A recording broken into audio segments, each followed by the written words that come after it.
We can see you. Where is... Oh, there we go. We've asked to unmute, dude. Got You're it. Sorry about that. all Classic right. rookie mistake. No, don't worry about it. How you doing? I'm good. How are you? Not too bad. Happy New Year. Happy New Year to you as well. Yeah, how's Hugo? Like, how's the dog? He's good. He's napping right now. Is there? It's like, Yeah.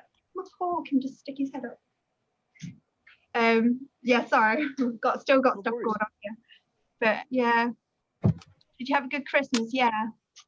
I did have a good Christmas. Yes, it was quiet and I was away from my family, which wasn't so nice. But yeah, it was good. Quiet, my wife and I. Yeah. How about yours? Yeah, not too bad. I didn't see, so my daughter's on here. I'll let her introduce herself in a minute. I didn't see her Christmas Day because she's with her dad. But so I spent it with the younger kids, and then I went down to Devon just before we went into full lockdown again. And I was like, oh, so at least I got to see her. That was really worrying me. I was not going to get to see her, but she's on there. Do you want to say hello, Catherine? Hi, hello. Hi, Catherine. Hi. You wished me a happy birthday when I was like 14, and that's... Oh, did I? Yeah. Okay, well, that's cool. I'm glad that I did that. We remember everything. I know a lot goes on for other people, so it's like we were like, so she's got her Orphan Black book at the back, so. Oh, cool. Yeah, I can see that. Yeah, it's a Christmas present, wasn't it, babe? Yeah. I think there is actually, hold on. I think there is like 2 pages for Scott in here. I didn't get Is it the coloring book? Is it like a coloring book or something? No, it's like oh, okay. It's all of like Delphine's files and stuff. Yeah. So it's really cool. I didn't actually get a chance to look at it when I was down actually, so I'm rubbish. But this is all me and Catherine do. It's like I go down and see her and she's like, what shall we do? Or she comes up to see me and is like, shall we watch Orphan Black again? It's like, dude, you need to get over it. Yeah. I actually watched it when we were doing the charity read through a few months ago. I had to go back and kind of refresh some things because it'd been so long since I watched it all the way through. Yeah. Just to kind of get set. And I was reading for a bunch of characters that I didn't play. So I had to go back and do that. And when I kind of started in the middle of season 1. And before I knew it, I just plowed all the way through the series. And I was like, wow. Is it weird seeing yourself on screen though? Yeah, it is. I mean, it's a thing that actors talk about. I think it's like at least I've seen actors and spoken to actors about this, where when you're in the midst of playing something and it becomes such like a big deal or blows up the way that show does, it can be really hard to look at it objectively. Like all you're thinking about for the first few years when you look at it is, oh, on that take, I wanted to do this, or they cut out this part, or I just didn't quite hit that, or I could have done better here. So you're constantly critiquing and nitpicking and remembering kind of the stress of the day. And so it's really hard to be objective about it. Yeah.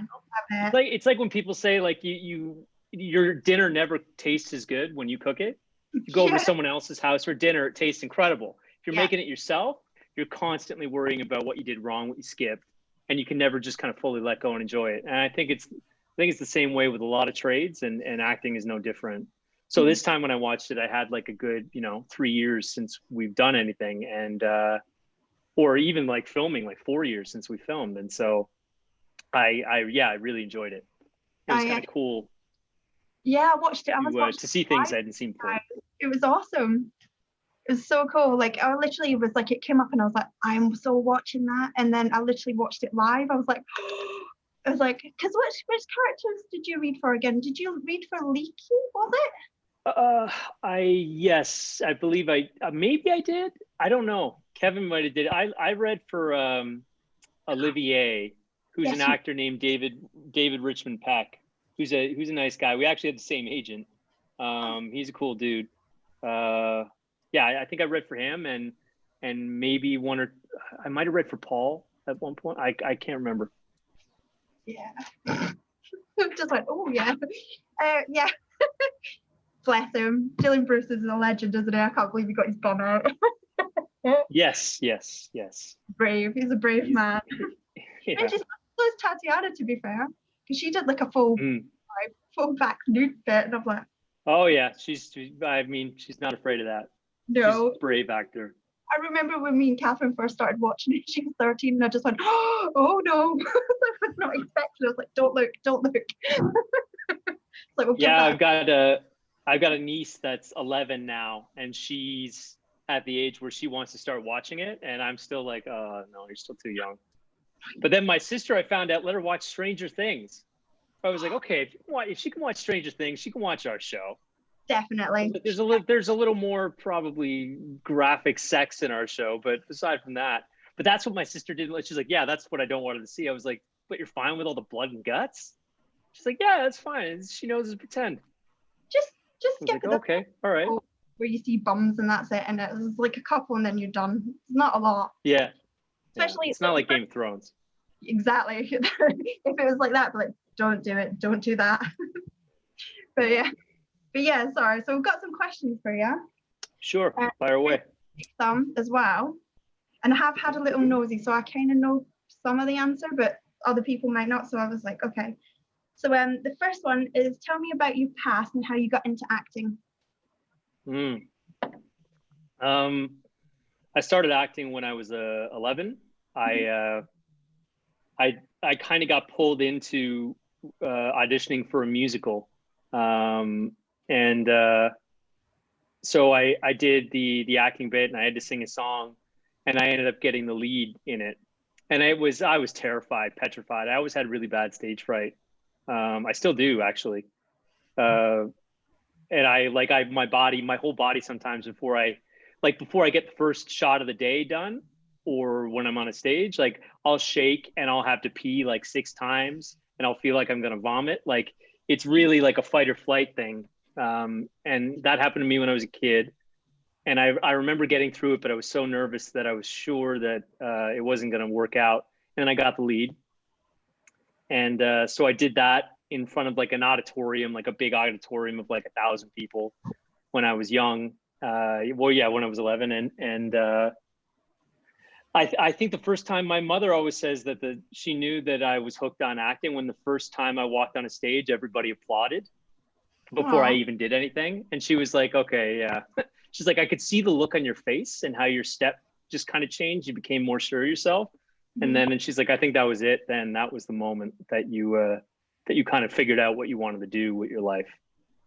Yeah. And it's still kind of changed. Like that's when I got into it. But the great thing about kind of getting into entertainment and storytelling is that there are a billion different kinds of jobs that you can do. Because if you're a good actor, you learn how to really understand kind of the DNA of what makes up a story. Yeah. And once you know how to do that, there are a billion jobs you can do. So I'm an actor now, but I grew up writing. Creative writing was kind of like, there weren't a lot of creative avenues that I had. I'm not very good at drawing. And so I was looking for other kind of artistic stuff to do. And so writing became one of them. So I'm an actor now, but in later in my career, I think I definitely want to get behind a camera and direct, and I would love to write my own material as well. Yeah, that's awesome. Yeah, so I started, that was when I was 11, and then from then on, I just kind of stayed with it through school. I did I did a lot of singing actually when I was young. I haven't done that in a very long time. But after I graduated high school, I auditioned for a conservatory. I'm from Newfoundland, so it's a small island off the coast of Canada with 500,000 people on it. It's so I started. Once I finished high school, I started applying to schools in Ontario. I flew up here because I had some family in Toronto, and my uncle drove me to my different auditions, and I got one, and I went to school there, and that was it. Oh wow! So, how long were you in Toronto before you started like doing auditioning for like TV shows and movies and stuff? Right. Yeah. So I graduated 22. I got my degree in my kind of conservatory training certificate. And I immediately moved from Toronto to Vancouver, Canada on the West Coast, which is the other big film hub. Yeah. And I continued training there as an actor for 3 more years. And by chance, like I started, my wife and I knew each other. We went to university together, but nothing really happened. She was a few years younger than me. So when I graduated, I was 22 and she was 18. So the age was just a bit awkward, and nothing happened at that time. We just kind of were aware of each other. And I reached out to her when I was in Vancouver and she was still here. And we kind of started up very quickly from there. It just kind of clicked. It's one of those things. Neither of us are particularly into the concept of soulmates. We don't believe in it because we think it gives people kind of a cop out of trying in your relationship. The idea where it's like, well, it's just not right, so I'm just going to leave this person. And sometimes that's true, but a lot of the time, like, what makes a good marriage or relationship work is work. There's a bunch of other stuff, like you got to line up in your values and what you want in life, but that's a big part of it. And all that is to say that the way that we got together kind of, it was very soulmate-y, meaning like we just started talking. Within 2 weeks of talking, she was on a plane without ever having done anything like that before, flew to Vancouver, stayed with me a week. That was it. And we've been together ever since. And so she was a big part of pulling me from Vancouver back to Toronto. And once I got back to Toronto, I got an agent pretty quick. And then I wasn't really doing much in Vancouver. Like, I was training and working with a lot of really good actors. A lot of actors now, they're all over TV and film and stuff. Drew Scott, who's one of the Property brothers. He's a buddy of mine from Vancouver. He was an actor before. So we used to train together and work together. Who else? Like Brett Dyer, he was on the romantic lead on Jane the Virgin for years. Okay, cool. But like, yeah, so anyway, that's say, like, there were a bunch of those actors at that time and generation I was working with, but I wasn't doing anything. I wasn't getting any shots. And so I came back here to Toronto, and I started doing commercials for a few years. And that's where I first met Christian Brune, actually. We were both like doing a lot of commercials and stuff and coming up through it together. And he's like, that guy is a hustler. He works hard. He hustles in a positive sense. He works his butt off. And so we kind of saw each other around that circuit. RE2. And then I'd done like a couple of commercials. And I was kind of known for, at that time, being really good at being funny, a good funny guy. Like they said I had like the comedy chops, they call it. Like, my timing worked. Yeah. And so I got, when the breakdown for Scott first came out, what happened is that I just gotten my union card that I'm a union actor a week before that audition. And the part of Scott was supposed to be 5 lines. It was just what's called an actor role, so a small acting part. And so the casting director that was casting it, her name is Sharon Forrest. She knew me and had seen me before, knew that I was like smart and kind of a funny dude. And so like, I had the timing that she wanted. And so she's like, you know what? I was the dark horse pick. Like, why not? Give him a shot. And I went in and I did my audition. My audition was 45 seconds. I only did 1 take. And it was for her and one of our directors at the time, TJ Scott. And I didn't get any notes. I didn't get redirected at all. He just said, that was great, thank you. And when I left, a week later, I got a call saying the part had been changed and rewritten. It was now a bigger role.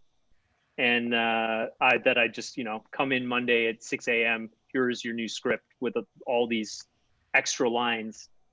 And as you can imagine, like starting Orphan Black, like season 1, episode 6, I don't know anything about the show except it's a clone show with some girl named Tatiana Maslany, who I like knew peripherally because we both worked in the same town, but like I didn't really know her.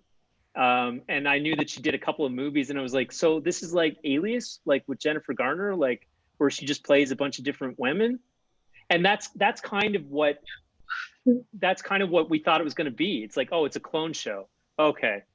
And like, I had no idea. When I read the script, that's when it really kind of clicked in for me. It was just like, it's like nothing I ever read before. Yeah. It was technically in the realm of science fiction, but it was way more character driven at a time when shows weren't. Yeah. And there were characters that were just kind of like, you know, dealing with like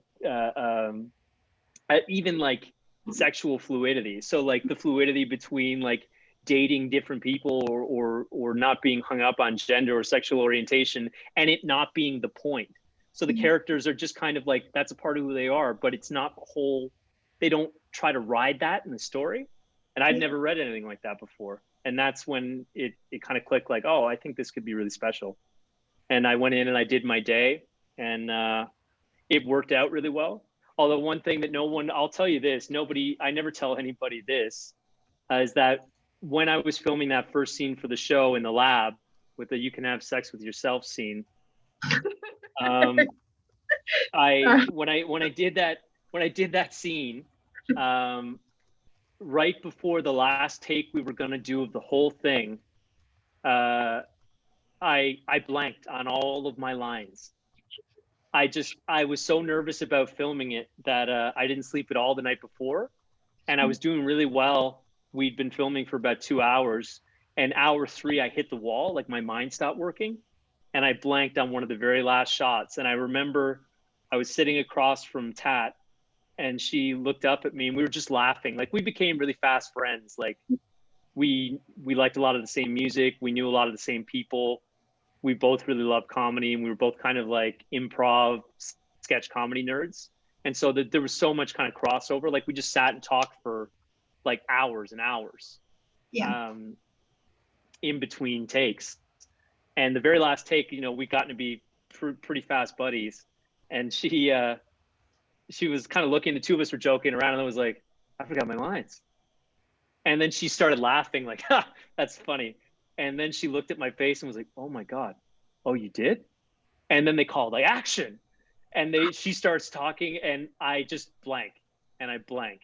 And then they just like, keep it rolling. The director's like, keep it rolling. Like, again, reset, go again, go. And I did it. I blanked 3 times in a row. And then the very last time, he's like, last one, go, go, go. And because they were running out of time, they had to get the shot. And the very last time is just like, she says it to me and kind of throws the ball to me. And I just like, it just, all of a sudden, it's like the brain fart, the blip just like lifted, and it just went back into the scene. And then we got the shot, and it worked, but it was touch and go on that first day for a minute. But what ended up happening is that they liked it. And I was only supposed to be in for that one day. And then they said, can you come back again? And they wrote another scene in episode 9 of that season for me. The whole, like the first time realizing that she's gay, that she's a lesbian, and that kind of realization. And they thought that was really funny. And then I was actually supposed to film another scene for finale the first season, but we ran out of time. That scene was going to be where Delphine essentially goes in and tells Scott, all this work that you're doing for Cosima, like, kill the whole thing, or like, you know, you're gone. You're out. You're out of the team. You're not, like, I will cut you out of her life. I will get rid of you. And so she kind of like goes in and like takes the samples that I have and gets rid of them. But we didn't get a chance to film that. So it didn't end up making it into the show, because it was going to be the last scene to shoot of the first season, and they ran out of time. And then in the second season, they asked me to join in the first episode. So I went in to film what I thought was just one more day of filming. And I walked into the studio, and John Fawcett was directing that episode. He's one of our 2 showrunners. He walked out and introduced himself to me and said, look, there's like the stuff with the Delphine Cosima arc is really good. He's like, but I feel like we need like a third in there to kind of make the chemistry work properly. He's like, so that we insert some comedy into the whole thing. And then he asked me, like, do you want to join the show? So from here on in, you're a cast member. And I remember being floored by that. And I said, like, yeah, absolutely. Of course. It's like an actor's dream where somebody just says, you know what? we weren't going to have you in the show, but we think you're really good, and we wrote this thing for you. Do you want to be a part of this, by that time, like, gigantic hit show? Yeah. And I was like, yeah, of course. I bet. And that was it. Yeah, because like Scott is one of the, like, his, obviously, like you said, the first season he was really sort of like not really a lot going, but all of his scenes, like all of your scenes, are not his scenes, sorry, all of like the bits where you see him, he's so awkward, but it's kind of adorable, and you're like, I really hope they keep this character. And I was, you know, as seasons went on, because I think I watched season 1, I literally recorded it all, binge watched it, was sat there going, crap, now I've got to wait for season 2, and it was kind of one of them. And every season I was like, don't kill Scott off, I'm not going to be happy if you kill Scott off. But yeah, no, he's a wicked character, he's so funny. Thank you very much. Anyway, I feel like I've been rambling. I just took over that question. What else have you got? I about lost my mind when you told me about Delphine. I was like, oh, I think I'm getting like, like you lost me there. I was like, yeah, that was the untold one. And yeah, again too, Evelyn, she's the best. She's also lovely. one of my good buddies. Yeah. Yeah, it's not like a fabricated friendship on the show. I think that's what makes it work so much, is that we are all very close. We all have a group text. We talk to each other. What, even still now? Oh yeah. Oh, that's just on made the me holidays. I got a message from Graham Manson, who has a new house in Vancouver, and he was drinking beer with Christian Brune in his backyard. I love that dude. He's so funny. Donnie killed me, but you know, I was watching Handmaid's Tale, and he just popped up, and I was like, oh, it's Donnie. Christian. Like, he was so creepy. He was brilliant. He did it so well. He does creepy well. He did do creepy well. Sorry, right, anyway. I'll come back to Orphan Black, I promise. So you've got a new movie, like short movie coming out. Can you tell us more about you and your character? And also, did you get to meet Stephen King? Oh, I did not get a chance to meet Mr. King, although he is a big Orphan Black fan. So that was incredibly cool when I found that out. I think he, like, obviously for obvious reasons, like, can you guess who his favorite clone on the show is? Helena? Yes. Nailed it. Yeah. He said that on he sent out some Twitter thing years ago. I think I'd just gotten an account or whatever, and then all of a sudden he tagged the show or something saying, "Who's your favorite?" This is my favorite. And I was like, "Oh my God, Stephen King watches our show. That's amazing." That's so cool. No, I did not get a chance to meet him. I actually filmed it with I filmed that short with another actress who's been working in Canada and the United States for a really long time. Really great actress named Cynthia Preston. I didn't film with him, but our stunt coordinator on Orphan Black, Randy Butcher, actually filmed a scene. He coordinated a lot of the more gruesome stuff in that shoot. And that movie was adapted to a screenplay and directed by Connie Hilton, who is one of our boom operators and worked sound on Orphan Black as well as Schitt's Creek. But she's like, we became pretty close over the course of Orphan Black. Like, in a film set, like, a boom operator is one of the crew members that tends to be extremely close to the actor. Like, they're the ones rigging up all of the mics and sound on me. They're the ones that are kind of like tucked in the room in the corner next to you. So when you're on a set in a room, wherever it is that you are, and you're setting up and people are kind of running around doing things, it's, you know, the actors, the people that are doing hair and makeup, and the sound people are the ones that are kind of right there, and all the people running the camera. But the boom operator is usually pretty close to the actor, and so yeah, we became pretty good friends over time. And she's got an excellent mind for film and directing, and she made a great movie. And me being in it was totally by chance. Like, she actually was at a networking event for the Canadian Film Academy, and my wife ran into her and said, "Oh, it's so great to see you. How are you doing? What are you working on?" and she mentioned the script that she was working on. And I think my wife just brought up like, oh, you should send it to Josh. He'd love to take a look at that. And if there's something in there that he would do, he'd be happy to help you, whatever you want. And she was like, really? Like he would want to do this thing? And so she sent the script to me and said, you know, do you want to play this part, this cop who's in charge of investigating this woman who seemingly was robbed, but something doesn't add up? And I jumped on like right there, and I was like, yeah, absolutely, I would love to do this movie with you. And yeah, we filmed it over a couple of days. It was awesome. They did a really, really great job. Like a lot of it had to be filmed in a car, so they had this really elaborate like dolly rig set up on a car that's filming them driving around like farm country outside of Toronto, which was, it's amazing because like they're driving during sunset and stuff like that. It's really cool. But I played the cop that's interrogating a woman who her story just isn't adding up right. And it's a part that was kind of like quiet and understated, and then in the end it's like, you know, it that relationship is changed. And what Connie was looking for from me was, I need like an actor that can kind of go through that big emotional journey without it being like a big thing. Like you can just see it all happening in their eyes, the wheels turning. It's a very kind of understated part. And yeah, I think that we got there. I think it went really well. Yeah.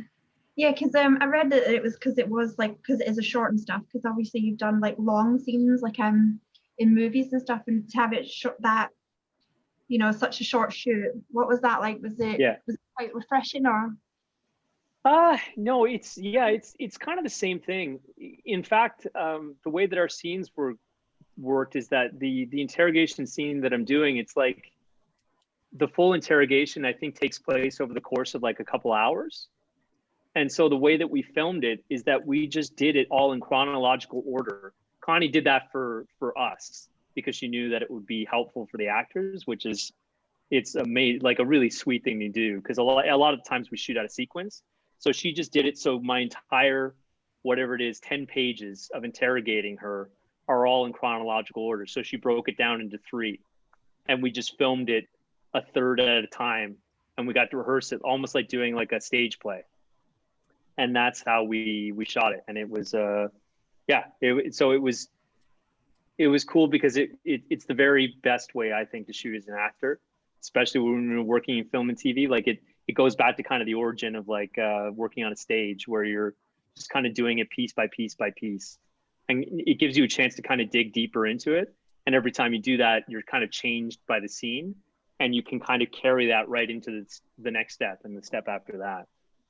So it was a real pleasure. Yeah. I've also seen that you did was it St. Evans and Outside In? Your wife was on that. What was it like working with your wife on program? With my wife? It was good. Yeah, like we worked together a few times before. We worked together on stage. And yeah, we've always worked well together, because I mean, the way that most acting auditions are done now is through self-tapes.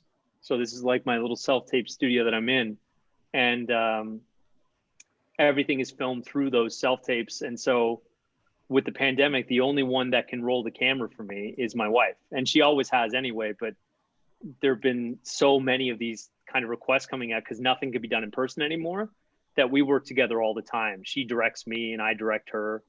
And she's the one acting opposite me more than anyone else. Oh, that's really lovely that you've got that like sort of connection. Even if you don't work on the same projects, you're still helping each other. That's really lovely. Yes. Yeah. Is there any project? Yeah, it's the only way to really do it. Oh no, it's okay. Sorry, go ahead. Really do it. I think it's the only way to really do it. You know, we could, I guess, kind of keep that stuff separate as actors, but it's like the work itself is so kind of personal and can be so all-consuming when you're in the middle of something, that it's nice to have someone that you can share that with and be honest about it with. It's difficult at times, because it means either one of us could be up or down working on whatever it is that we're working on. But and of course there's like tons of rejection for if you can book 1 in 20 things that you audition for, you're doing great. Yeah. But it's nice to be on that road together. Yeah. Is there any projects that you've declined? Like somebody said, we'd like you to do this and you've gone, no, not my thing. Yeah. I'm notoriously picky. And it's not because I don't, well, I think there are a couple of things. One of them is that if I'm looking at a script and there are a bunch of, and this has happened a couple of times where there are a bunch of typos, like bad ones, or just very poor grammar, not because the characters doesn't speak very well, but just because they're messing up some of the writing. And I see that kind of consistently. That's a big no for me, because it's like, okay, and these are for like smaller productions. So it's like, if you didn't put the effort into writing your script properly, why should I put the effort into picking it apart and really trying to find a way to connect with it? Because it doesn't seem like you're taking it seriously. So why should I take it seriously? It's kind of like a red light right from the very beginning, basically. Yes, absolutely. Yeah. So there've been a couple of those that I've gotten, and it's very, very rare. But when I see one of those, that's a no. Yeah. And my agent's fine with it. She's like, yeah, totally get it. You have every right to say no. And what else? I mean, there isn't much that I would say no to. I think if I can't get behind the project, like if I feel like it's just really gratuitous in a bad way and there's nothing, if something is kind of exploitive or in poor taste, that's something I would not do if I didn't agree with it. I mean, I don't mean like people behaving poorly or in a way that would be considered kind of amoral or evil. Like, I don't have any problem like doing any of that as an actor. My problem would be in the overall story not contributing anything positive to that conversation. If it's just for the hell of it, just because we want to, just because like to shock people, it's like, I'm not about that. Like if I love stories, but the good thing about a good story is that it does something. It doesn't have to be a big lesson. It doesn't have to be a big theme that they're exploring, but it's furthering some kind of conversation. So if the project doesn't further any kind of conversation or open up debate on something, then what's the point of doing it? Is kind of my feeling. It's like, I have auditioned for stuff like that, but I never get it because I just don't care. If I don't care about the project, if I can't see anything in there redeeming that I want to do, then I just don't want to do it. And so I have auditioned for stuff like that because people are like, you had to do this. And as like, you know, an actor who works in a business, it's like, I don't want to step on toes. And so I'll audition for it and I will try in earnest, but it just looks like I don't want to be there. And I can't hide that. Like I do my very best, but there's just this little tinge of resentment in the tape or on the camera that people can see. And they're like, yeah, this guy clearly is not happy being here. No, that's understandable though, because nobody wants to do anything they don't want to do. If you know what I mean? Like, I think it'd be really hard to even be like, oh, I don't want to do this. You know what I mean? Like, get that out of your face and stuff like that, or even in your voice. So, no, I completely understand that. There's loads of things I don't want to do. Like, oh, but you just have to do them, don't you? But I get what you mean now. I read an article a couple of weeks ago, and it was saying about no, it wasn't. It was on your Instagram. I'm telling lies. And you were saying about headshots and how you overthink them and stuff. How did you get over that? Yeah, I'm terrible. I mean, all actors I think are really self-conscious. I think most of us are. But I'm brutal. I'm brutal on myself.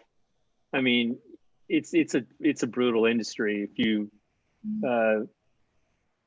it really is about being a part of a story and giving yourself over to that and really investing everything you have into understanding that and finding a way to connect to it and bring it to life. But there's a lot of emphasis because it's a visual form on look. And so it's really easy to beat up on how you look or to try to improve how you look. It's a big trap to make yourself feel better, or to say like, if I could get the job, if I just look like this, if I just tried like this. Or if I didn't get the job because I'm not pretty enough, or I'm too short, right? Or I'm 10 pounds heavier than I was on the last project that I did, and they don't think that I look like a romantic lead or something, that kind of stuff. And so whenever I go in for headshots, it's all about like trying to figure out a way to really capture who you are to sell that. And I've always had a problem, I think, being myself when there's a camera on me. It's easy for me to kind of, if it makes any sense, to kind of be myself inside of another character or inside of a story, because it's not about me. I'm kind of giving myself over to something else. But when a camera is just on me and it's about me selling me, showing people what's the best about me, that makes me really self-conscious. And I'm working on that. Like, self-love is really difficult. And it's something I've always kind of struggled with. I can be a bit cerebral, and I'm really picky on myself, and I'm a really, really tough critic on myself. And so, of course, if when I'm in a headshot session or something, or people are taking pictures of me and want to know about me, it's all about me, and that's the product. And all I ever do is pick apart things. Then of course I'm going to pick myself apart whenever I'm in that kind of space. I think that's normal. Again, but it is a challenge, and it is something that I'm working on, that I know that I need to get better at.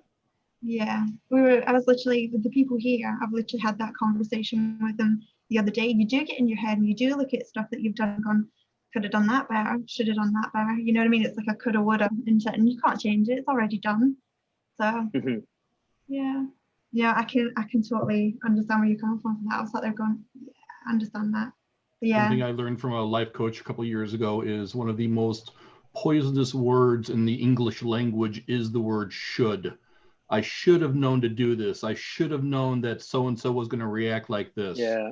Once I actually started removing the word should from my inner monologue, man, did my life get a lot better. That's one of the worst words to use on yourself. Yeah, I completely agree with you. You're 100% correct. Yeah, all it does is put you in a place of, right at the beginning, when you say I should have, it's like, okay, so at the very beginning of your thought, you're stamping yourself as a failure. And then you're starting from there. Like, how do you expect to move forward? How do you expect to be able to get back up, or to empower yourself in your life, if you're starting with, so I failed, but I want to try to do this? It's like, okay, well, so you shot yourself in the foot, and now you're going to try to sprint a race.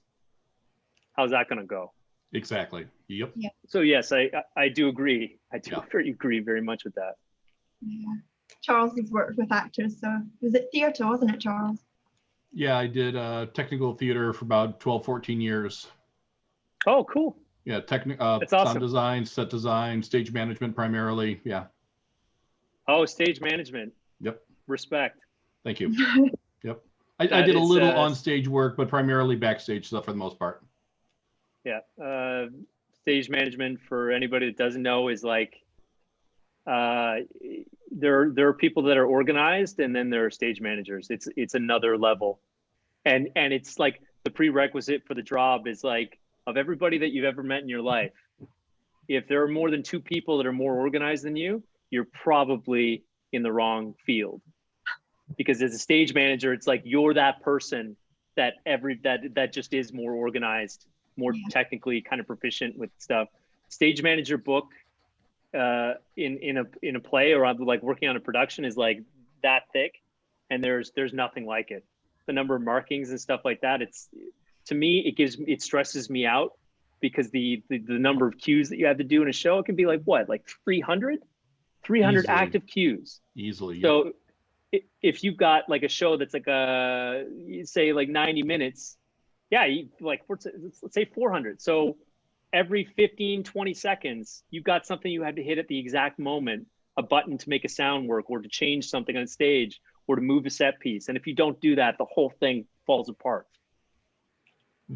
So respect. Thank you. The third show I stage managed, third show I ever stage managed were parts 1 and 2 of Angels in America in Rep. Oh, wow. My God. Yeah. Wow. My God. Yeah. I figured you would understand the scope of that. Yes. So, but thank you for the respect there. Yeah. And no I've done enough on the... stage. Yeah. I've done enough on stage to know that the best SMs are the ones who have done both sides. And I also know very well that your side of things is also no cakewalk. Anyone who does think that, oh, acting's easy, it's just walking up on stage and delivering lines, those people have no idea what they're talking about as well. The stuff that you guys do, whether it's live theater or TV or movies, it's no walk in the park. There's a lot of work involved. There's a lot of investment of time, a lot of research, a lot of studying, a lot of practice. The stuff that you guys do as well, that's a hell of a lot of work as well. And you have my respect as well too. So thank you, Charles. Most definitely. Cool. Okay. What? Oh, sorry. Yeah, I've got another one for you. What are the most embarrassing or sort of awkward things to happen on any of your projects? Well, I would definitely say that first day working on set when I blanked on my lines. When I got out of there, I was like, okay, that's the end of that. Won't be calling me back. What else? Oh, well, so that scene that I told you about, that deleted, it's not deleted, it was never filmed scene from season 1, episode 10, where I was supposed to film the last scene of the season. So they called me in for that, and everyone, all the crew were really kind of happy, like, yeah, they called you back, you're in the finale, that's great, before I joined the show. And they sat me in my little trailer. Like I had like a little tiny box of a space at that point, because yeah, I like it was this little tiny cramped trailer, and my call time was what was it? I think my call time was 4 o'clock in the morning. It was a night shoot. And so I showed up from my 4 o'clock slot, and I was supposed to go on at around 5, and they were filming like one of the science scenes, like a Cassima Delphine scene that was taking a long time. It was a really complicated scene. And so they ran way, way over with that. And that's why I ended up getting cut. But what happened is that I just sat in my trailer waiting to go on for 5 hours. So at 9 o'clock in the morning, I was released because they were going to run out of time. And so they just made the executive decision to cut the scene. So I was called back for the finale of this show that I cared a lot about. And everybody was very like in my corner, like, that's so great that you're here. Only to sit in my trailer for 5 hours from 4 a.m. to 9 a.m. and have them come in with kind of this awkward look on their face, like, sorry, man, you can go home now. And I was in Toronto at that time. It was like, what was it? Oh, it was like Easter weekend. It was like a holiday weekend. And so I'm in Toronto. I was going to go to Ottawa. My family, Toronto, and from Toronto to Ottawa was about 5 hours. So I left from the shoot, got on like a bus, and like went home and packed up my stuff and got a bag, and just went on like no sleep, with just like my thoughts to torment me for 5 hours about like, well, that acting opportunity's over. I guess that's it. That was awkward, like an awkward, sad moment. Yeah, those are probably the big ones. Yeah. Ryn's got some questions for you. Sure. What was your either favorite or the hardest scene for you to film on Orphan Black? The hardest. Oh man.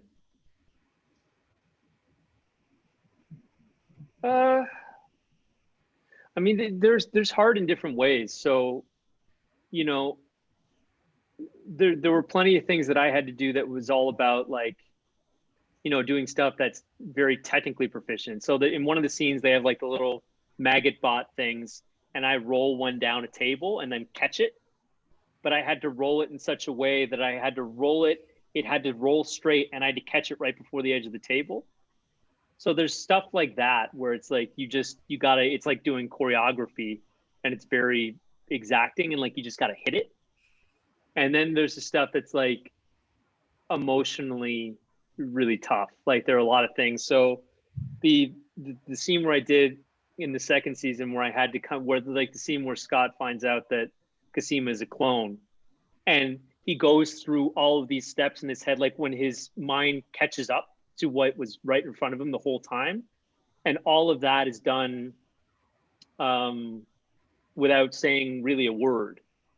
He goes through everything, and kind of the last sentence he says about like, oh, it's an honor to work with you is just kind of like a culmination of everything that he already figured out in his head. And then he makes a decision that he's just going to commit to this. And that was really complicated. I remember doing it because I was still new on the show then. And when I did that, I was trying to, because it just says like it's an honor. Like there's nothing that says he pauses for like 20 seconds as he figures it out. It's just I was trying to get to the scene, and I remember it was our showrunner John was directing that episode, and he came in and he told me after I did one, he's like, this time he said you can take as much time as you need, and as a new actor on a show, that by that point, that was into the second season, like the show is this huge success, and you know, I think at that point, like Tad had just got nominated for a Golden Globe, and all the buzz was about the show, and I'm like the new kid, really, and I'm to take that space was really like a big leap. Like, you're trusting me to do this scene, and like we're just gonna leave everything silent for 20 seconds while I figure this out? And he's like, yeah, he's like, as much as you need. And that was like a huge challenge that I'm really proud of, that like we got it. It was the take right after that where I just like let it go, and I figured it out in the moment, like really worked, and they were shooting that episode, they were really proud of it, they really liked it. That was really difficult. And I think figuring out like a lot of the stuff between Scott and Rachel was a really weird relationship. So for me, that working out that dynamic was a real challenge. Those are probably the big ones. Yeah. That scene with Scott and Kasima though, it was moving, it's so beautiful. And like even you can see in his faces like kind of thing, it's like it all sort of clicks, doesn't it? And it's like, oh, it's an amazing scene. That was, if out of all the scenes with Scott, that is probably one of my favorite scenes. It gives me goosebumps every time I see it. He did an amazing job. Thank you. Yeah, it was so good. That was the one where they changed it up. Like up until that point, I was playing he was more of a funny character. And that was the moment where one of our writers, who's an incredible writer named Karen Walton, she's like a very famous, very well-respected Canadian writer. She's worked with John Graham for years before Orphan Black, but it was her episode. And it was a chance to take the character in a totally different direction. And that's what we did from there. So from there, everything started to kind of change. His whole trajectory changed. And I'm really proud of that, because I felt like we kind of got as far as we could get in the comedy bit, like without pushing it anymore to kind of being silly or over the top. And I was like, okay, from that point, we were all able to kind of take a collective shift and move him in a different direction. And I'm really happy with that. Yeah, and they balanced the comedy in the show really well as well. Like Jordan Gavaris' character, I feel like is hilarious, but he can do like serious as well. And I think just the balance with it was just enough fun not to be silly, if you know what I mean, like you were saying. And it was just perfect the way they did it. I thought it was great. I think it's a fabulous show. So yeah. Yep. No, he's still close with Jordan. He's quick. I thought I was quick, and then I met Jordan Gavaris, and I was like, wow. I mean, yeah, this dude is like, he is on it. He can change gears in terms of a scene like no one I've ever seen. In terms of like his comedy timing, he's on another level. Amazing. Yeah. Do you want to do the next one, babe? So what like behind the scenes stuff, like either things that were cut or things that you personally developed about Scott that we don't know?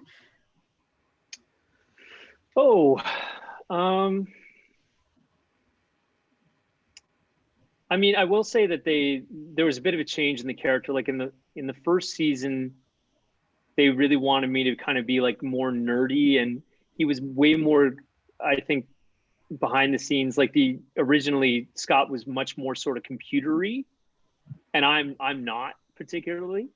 But that character kind of changed, kind of grew away from that. So he kind of became more about like being more of a just kind of like geek culture. So games and you know, like yeah, like challenging games, like board games and that kind of stuff, and like comic culture and things like that wasn't necessarily there in the early seasons. So that kind of, once we were kind of looking more who that character is, all that stuff kind of developed there. Like a lot of what you need to know about the show is that Orphan Black was, they had like kind of broad strokes where they wanted the characters to go, but a lot of shows are very kind of set, like the episodes are, and things and arcs are more set in stone when you start filming on a season. We were writing and rewriting, like the writer's room was writing and rewriting and changing and collaborating with the actors and producers and the entire time. So things were constantly being reworked and changed. So in terms of like what you don't know that happened behind the scenes is that like it was constantly changing. The idea that the show is what it is something that was really being discussed a lot of the time up until, you know, as we're filming, and then changes are being made throughout. So I listed that from my character because that's how he changed. But like, you know, if that scene hadn't worked in the second season with Scott the way that it did, would the character have gone in that direction? He might not have. Because it was a really cool show in the sense that they kind of collaborated, like the writers and John and Graham, the way that they did things is kind of whatever kind of came out and what worked is what they would build on. So if someone does a scene or something, or we're working on a storyline that doesn't work, it's just kind of like, okay, and we move away from that storyline. We go somewhere else. So it's this wild collaborative process where you just try to come in with the best ideas and the best work that you have and throw it at the wall. And if it works, it stays and they'll grow on it. And if it doesn't, that's no problem too. We'll take it in a different direction. And that was something that was constantly happening.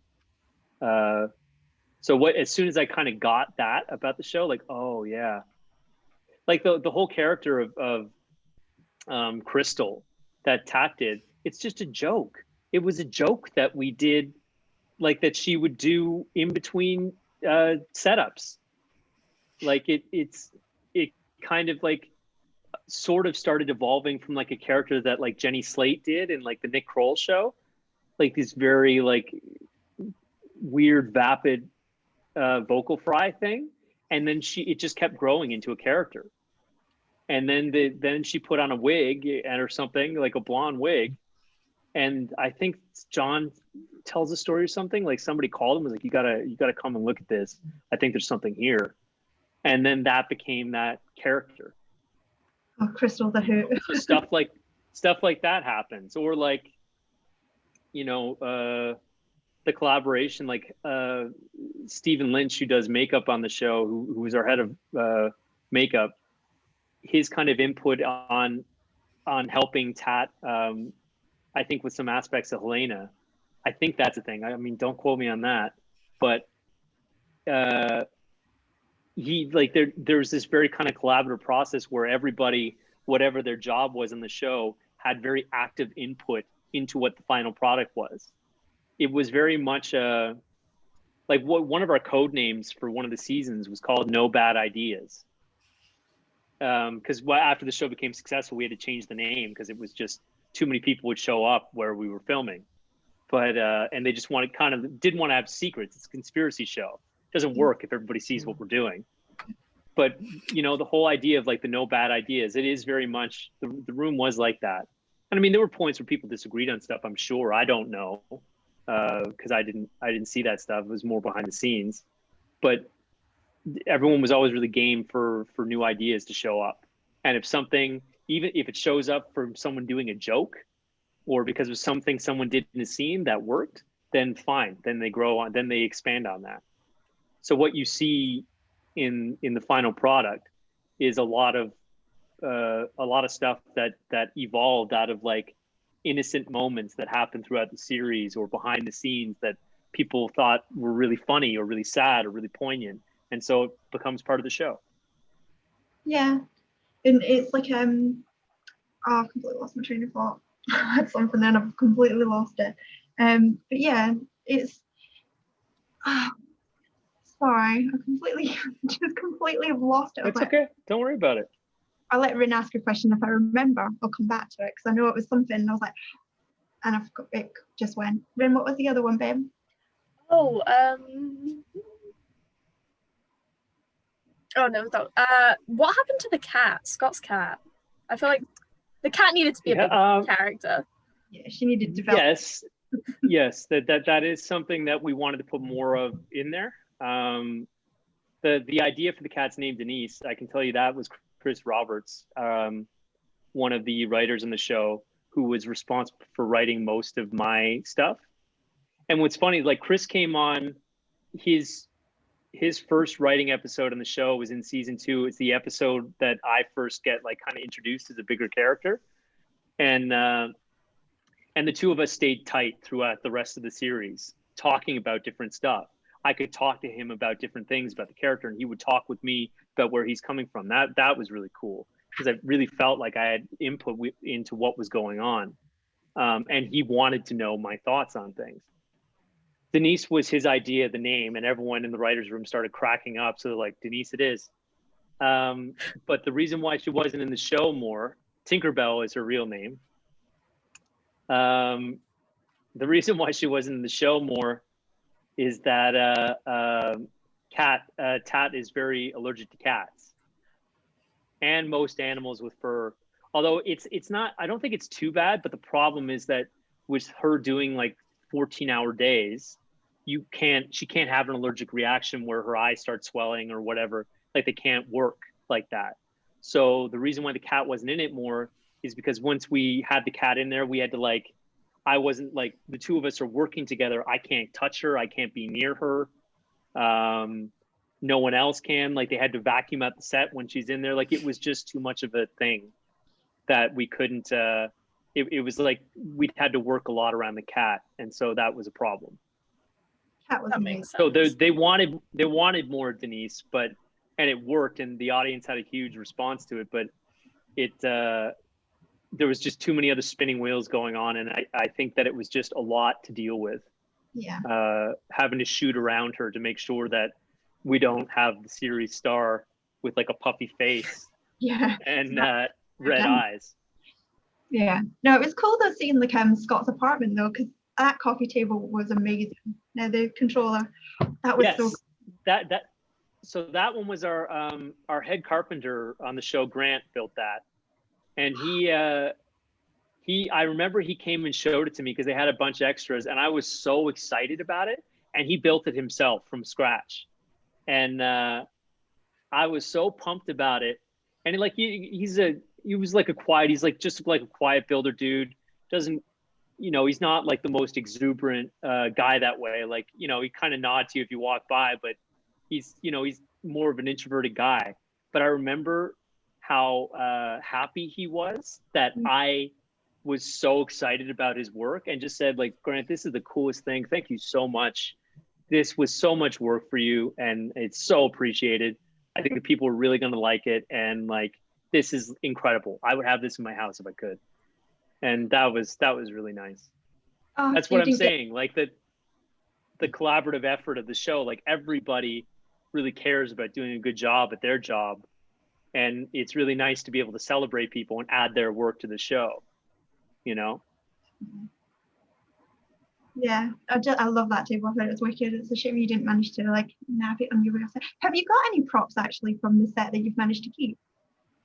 I had a rug I had a rug from, I think it was from Mrs. S's house, and I had a ghost light, like a big kind of exposed light bulb fixture thing from somewhere.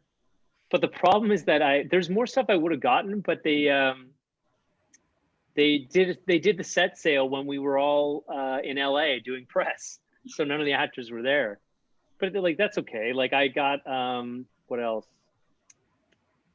I think they gave me one or two of my shirts, and they gave me at the end of the series, there's this really nice pair of boots that Scott wears, and they gave me that, and they gave me they got me like this really nice pair of Birkenstocks to wear for the season finale with the big barbecue scene. So they let me have those too. So I kept all that stuff, and of course, like they gave us lots of nice stuff as parting gifts. They got me like a nice suitcase. Oh, that's really nice. Yeah. Have you still got like your ID tag now, Scott's Dyad ID tag? I don't have that. I've got a bunch of trading cards that they gave me with my face on it. I've got some stuff. I put up some fan art actually, and people that did stuff like Elsie Morgan, who's become like a friend. Like, she would come to the set a few times, and she designed I think some artwork for the show, but she would do recreations of comic slides for each of the actors in the show, and then she would blow them up and give them to us as presents at the end of the series. So I have that on my wall. And there's another artist in Australia, like a visual media person, Terrence, I think his name is, who did, I've got it here somewhere, but he did this thing where he spliced a slide of every scene I was ever in and made them into collage. And I put that up on my wall. Oh wow. So I got that stuff. Like a lot of the fan stuff I really like, because it's not just kind of like, it's stuff that took a lot of effort. Like, people created a piece of art and then gave it to me. And as an actor, it's like, well, it's like, yeah, that stuff's going up on my wall. If you make me a picture or whatever to kind of like, to celebrate or kind of show appreciation for my work, I was like, of course that's going up on the wall, because they did it in really innovative, cool ways. Yeah, that's cool. So like going up with like Scott Vokey thing. So I have got all the Orphan Black pop vinyls, I'm not gonna lie, and we do need a Scott one, an Art one, a Mrs. S one, a Beth and a Delphine one. Is there, like, I don't know if there's like, is there any way that they'll get made, do you think, or anything like that? I don't know. Oh, you mean the little figures, right? Yeah. So there is one of Scott. It was a fan art piece that they made, and it was made in, I think she was in Indonesia or something. I've got it somewhere on my phone. I'll send it to you. But it's also, well, I'll send you the picture of it. She created it and sent it to me, but she did everything down to the sneakers that I was wearing. Like, I had this specific pair of sneakers that I wear for a couple of seasons in the show, and she customized all that. So it was like, yeah, it was amazing. That is. I know they do need one of art and stuff like that. I don't know. You know, I don't know if I'm sure if the fan base gets loud enough about it, they'll make something. That's what we need to do. We need to get like a petition going. Definitely need a Scott one, because it goes with the Casima one, and it'd be so adorable. So yeah, that would be cool. Yeah, we've got like a Felix one with his bum out painting. So, you know, why can't we have Of course, yeah. Have you seen them? They are adorable. Yes, I have. I saw that one. Yeah, no, they're wicked. They're so funny. So last Orphan Black question, and then we've got a couple more, and then we can let you go again. Who's your favorite clone? I've got a feeling I think I know who it is. So if you do your favorite one, and then your second favorite one. I like Casima, and of course would be the number one, and I like Sarah as well. I think maybe, like, it's weird, but Rachel is kind of like a second or third, because it's like because for a while they have a very complicated relationship, right? And I as an act, like that's what I liked as an actor, because it was very complicated, and having to explore that kind of the love and the hate. And it's like, he doesn't even, I think that Scott doesn't even hate Rachel because she's done bad things. He hates her more because when she was confronted with the possibility of like trying again and being a better person, she didn't do that. Yeah. She went on and did more evil, backstabby stuff. And I think that betrayal really colored that. It wasn't that she was a bad person. It's that she was a bad person that had the opportunity to be good, and he gave that to her, and then she betrayed him. And it's like, hate is not like the opposite of love isn't hate, it's indifference. So if you hate someone that much, there's still something there. There's still some degree of love or something that pushes you to hate them. Yeah. And so that was cool. That was cool to work on. But I would say, like, as people on the show, I like Kasim and I like Sarah. Yeah, definitely. Are there any upcoming projects that we don't know about yet? Like, you can maybe sneak peek us? Yeah, nothing I can talk about. No, nothing really right now. I'm kind of like, back at it. I'm kind of actually, to be quite honest, I'm in a bit of a weird place in my career because, playing those kinds of people, when you do something well as an actor, will send you much more the same. So I get a lot of those characters that are very much akin to Scott. But the truth is that I'm not very much like him in my day-to-day life. I'm not, the way that I present and kind of my energy as a human being is not really Scott. It's different. And so I'm really trying to figure out what the next phase of my career is going to look like and what kind of characters I want to play. I've had a chance to audition for some really, really cool, like giant projects, but I'm still searching for that one that kind of takes me in a different direction. And I'm not sure what that is, but I'm excited to find it. And I think I'm getting closer to finding it. I've had nothing to do but sit around and work on material in my living room for 8 months. Yeah. So I've come up with some cool characters and had a chance to audition for some cool stuff. So I am excited to see where that brings me. Yeah. Well, we definitely all want to see where you go in your career, because I think you're a fab actor. To be honest. Oh, thank you very much. Really looking forward to watching you, to be honest. So. Thank you. Really want to see that one. I can throw a question out there in that vein. Sure. If you may or may not have noticed, I got a bunch of Legos behind me. I'm a computer guy. I'm a geek. I'm a nerd. Totally that kind of a guy.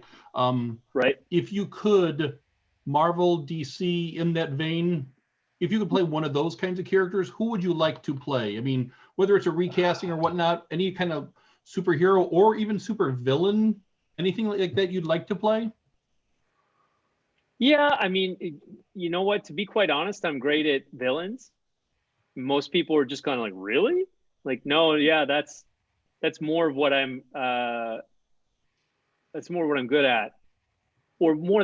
I think what works, or something that's interesting that I can do, because my face kind of betrays me. Like, I've got a kind face and big eyes, and like a large smile. So when you're someone like that, and then you find that that person with that big smile is just totally evil, it's very unsettling. Yeah. Nobody wants to see, if you're a giant, if you're a giant of a man and then you're tough in a movie, people are like, that's fine. But like, if you're not, or you're smaller, or it seemingly comes out of nowhere, that's interesting. Yeah. And so those are the kinds of characters that I like playing, although I'm not against playing like anti-heroes or heroes that are just brutally flawed. I like that idea too. I had a couple of my buddies that are pretty good nerds that were like, you made it, you would have been a pretty good Moon Knight, I think. So I wouldn't mind doing that. That's actually one of them I was thinking of, as a matter of fact, actually. Yeah. Oh, thank you. Yeah.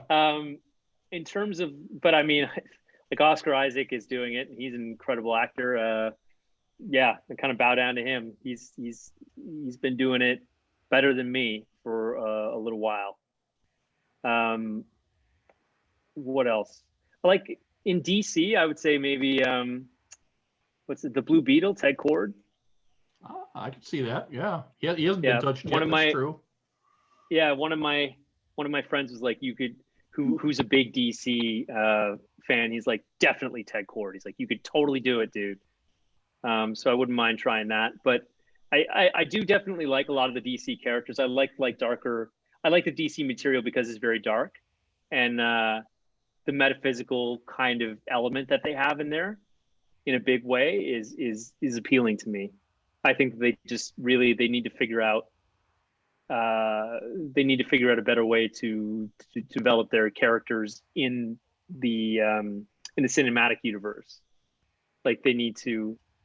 I don't even know, because there are some great stories in DC, but I think that there's more work to be done in terms of creating character-driven dramas and stuff like that, as opposed to just movies that have a bunch of great giant moments. Because at the end of the day, if you don't care about the people that are in them, it doesn't matter. I wholly agree. Thank you. Appreciate it. Yeah, no problem. And then the other question I've got is, out of all the characters, like everything, all of your whole body of work, what character was your favorite one ever to play? Oh, well, yeah. I mean, for sure it would be Scott, because it's very rare for an actor to get the opportunity to take a character and walk them through 5 seasons of work. Like that doesn't happen very much in TV. Bunch of like big TV shows have that, but the odds of being able to play a character and have them change and grow over a 5-6 year period is super rare. And so I'm proud of him in the sense of, you know, who he started as and who he ends up at the end of the series is just totally different. And you know what, if they do a movie, if they decide they want to do that, it'll end up being different again. That'd be kind of interesting to see, like, you know, X amount of years forward and how everybody's doing, if you know what I mean. Because I know Tatiana's doing the serial box. She's doing like the audio stuff. I haven't had the look into that, but that would be wicked to see, like actually see that, if you know what I mean. That would be wicked. Mm-hmm. Yeah. And then my friend Jess, who's up there, if you can see her with the red hair, there she is. Hi, Jess. This, and I didn't know this. So basically, we've heard that you do accents. Can you do some? Oh no, not really. Really? Who said that I do accents? Jess. I don't. You don't know. No, not really. I mean, I have. Well, like you know what? It might have come from this, is that my own natural accent is very different than the way that I speak now, because I'm a Newfoundlander. It's funny, actually, like when I was in Scotland, my ability to understand people with very, very thick accents that were speaking in Scots and using slang, I could understand everything that they were saying, and it weirded them all out, because a lot of the terms and stuff, they change, but it's a lot of the same language that we use in Newfoundland. Like, it's still based on Celtic culture, so and I mean, the Newfoundland accent is super thick and very specific, and so a bunch of the words are the same. So there's that. So you want me to speak in that accent? You're Scottish, because I'm Scottish, so I can tell you if you're doing any good. Okay. Well, the Newfoundland way, it's more Irish than Scottish, but it's like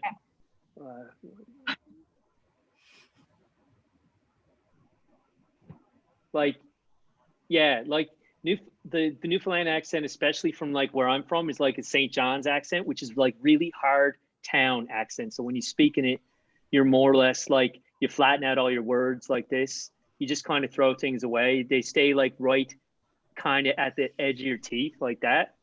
Yeah. Just kind of, yeah. That's actually, it's really like a really good Irish accent. Well, it's like it's a bit kind of cocky and performative, but that's like that's the town accent. And it's like downtown St. John's is like, it's very like hard and aggressive, because it's like, it's kind of a tough neighborhood actually. But it's funny that when I listen to it now, it's like, sounds very like Conor McGregory, because his accent is like the Irish accent, but he like puts a little more attitude on it, and so he loses a bit of the kind of the lilt, and it just becomes a little harder. And it to me, when I listen to it, sometimes like kind of sounds like Newfoundland.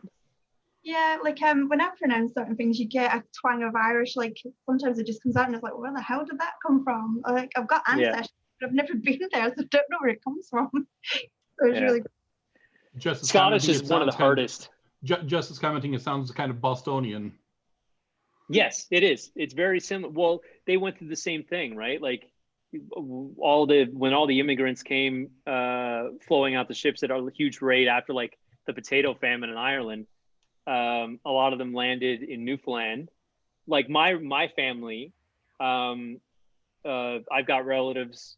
It kind of split off. So in the 1700s, a bunch of them are in Newfoundland, and then there are people with my last name in Boston.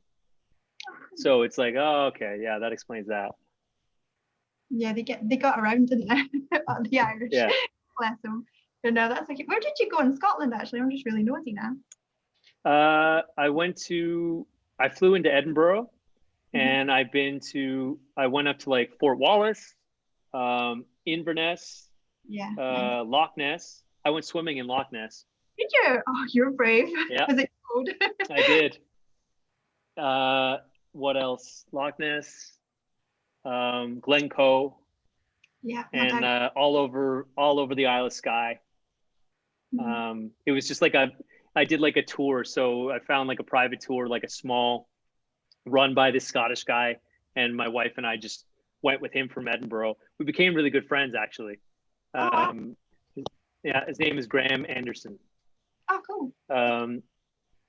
He took really good care of us and took us all around. For me, I like whiskey, big Scotch whiskey fan. So he made the entire tour go to the Talisker distillery on the Isle of Skye because I wanted to go, and nobody else wanted to, but he was just like, it's all right, it's for you. And so he made them stop there for 15 minutes, and it's like nobody bought anything, just me walking around with a big smile on my face.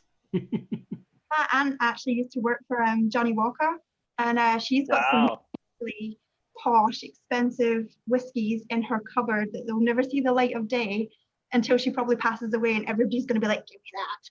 You know what I mean? So that's wild.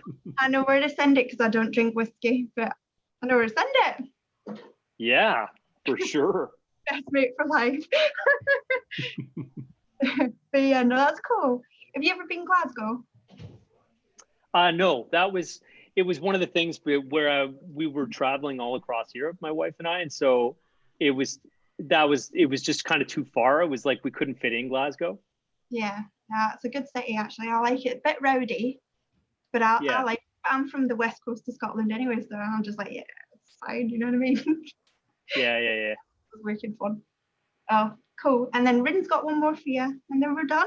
Sure. Oh yeah. So what advice would you give to someone that is starting out acting as an aspiring actor? Are you starting out acting? I want to, yeah. Hopefully after COVID. Okay. So yeah. Awesome. So what advice would you give and do you wish that you knew when you started acting? I would say getting an education is important. It gives you more options to be able to do different things. But at the same time, it's like, I'm trying to figure out how to put this. Find a good place to train, good teachers to train with, and train with them, and stick training with them. I did the school program thing. It was good for me because it gave me a degree from, one of the best universities in, one of the best universities in Canada, and like with a huge international reputation. Like it was great. I went to the University of Toronto, which is a big school. It's where they discovered insulin to cure or treat diabetes. It's really good. It's been really useful for me to have that because I can do whatever I want with it. But in terms of like acting, like you want to find a really good class to learn how to act. The best material you can do is stuff on stage, find people to help you with that, find people to work with you on camera, you know, and follow the actors that are doing good work. Follow the ones that go to where they train, and don't be afraid to fail. I was actually planning when I turn 18 to actually study in like Canada, because that's a lot of good places to go to school for like acting. I was actually planning on doing that when I turn 18.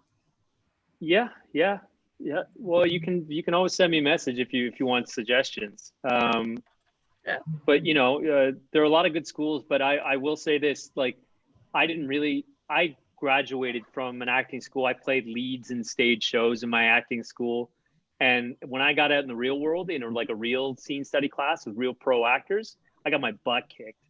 Like, I didn't know anything.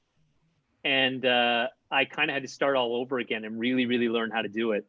And that's where I really learned how to do the best work, was in scene study classes where I was working with professional actors and professional teachers that work with, you know, big Hollywood directors and actors and stuff. That's when it really clicked for me.